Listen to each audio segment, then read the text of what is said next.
अब सीधा रुख करते हैं एक और बड़ी खबर का। कानपुर से ये बड़ी खबर आ रही है। कानपुर गैंगस्टर मामले से जुड़ी ये खबर है। 4 थानों के पुलिस एहलकारों के रोल पर अंदेशों के घेरे में है। आपको बता दें, कानपुर में हिस्ट्री शीटर मामले से ये जुड़ी भी खबर है। 100 पुलिस एहलकारों के फोन सर्विलांस पर लगाए गए हैं। 2 मुश्तबा पुलिस एहलकारों के, आपको बता दें, आईजी लखनऊ ने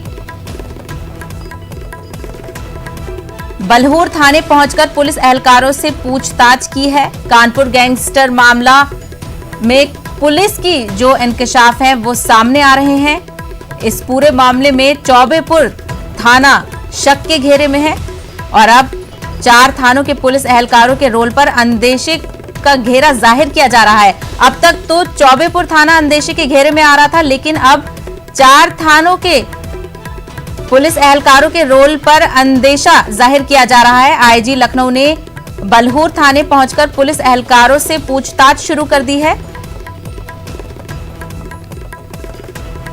चलिए इस पूरे मामले में रुख करते हैं हमारे नुमाइंदे संदीप का। संदीप, अब तक तो एक ही थाना घेरे में था और अब 4 थानों के पुलिस एहलकार के रोल पर अंदेशा जाहिर किया जा रहा है, क्या कुछ तफसीलात? जी सोया, मैं आपको बता दूं कि जिस तरह से पुलिस पर सवालिया निशान उठा है, सबसे पहले एसओ चौबेपुर को सस्पेंड किया गया, उनकी भूमिका बताई गई। उसके बाद कल फिर 2 दरोगा और 1 सिपाही को सस्पेंड किया गया और आज जिस तरह से मामला सामने आ रहा है कि 4 थानों की पुलिसकर्मी जो है संदिग्ध भूमिका में है, जिसमें से बिल्हौर थाना, ककवन थाना, चौबेपुर थाना और सिवली थाना है, जिसमें से 200 पुलिसकर्मियों के जो है फोन जो है वो सर्विलांस पर लगाए गए हैं। तो कहीं ना कहीं एक सवालिया निशान बनता जा रहा है। जिस तरह से लेटर गायब हुआ, देवेंद्र मिश्रा जो कि सीओ बिल्हौर थे वो शहीद हो चुके हैं, उन्होंने एक लेटर लिखा था एक महापुर, वो भी गायब हो गया है। तो कहीं ना कहीं जांच बढ़ती जा रही है और उसमें पुलिस भी फंसती जा रही है। आला अधिकारियों के भी नाम आगे आ सकते हैं। जी संदीप, पुलिस के साथ साथ इसमें कहीं ना कहीं सियासतदान भी फंसते हुए नजर आ रहे हैं, क्योंकि विकास का कहीं ना कहीं कनेक्शन पॉलिटिकल लीडर से भी बताया जा रहा है।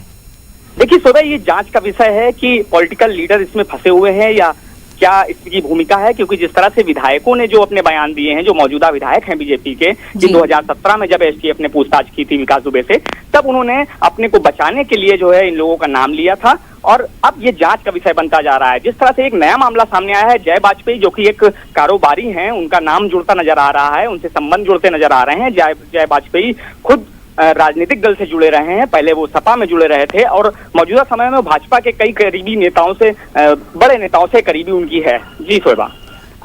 संदीप, 200 पुलिस एहलकारों के फोन सर्विलांस पर लगे गए हैं, ये एक बहुत बड़ी तादाद हो सकती है इस मामले में।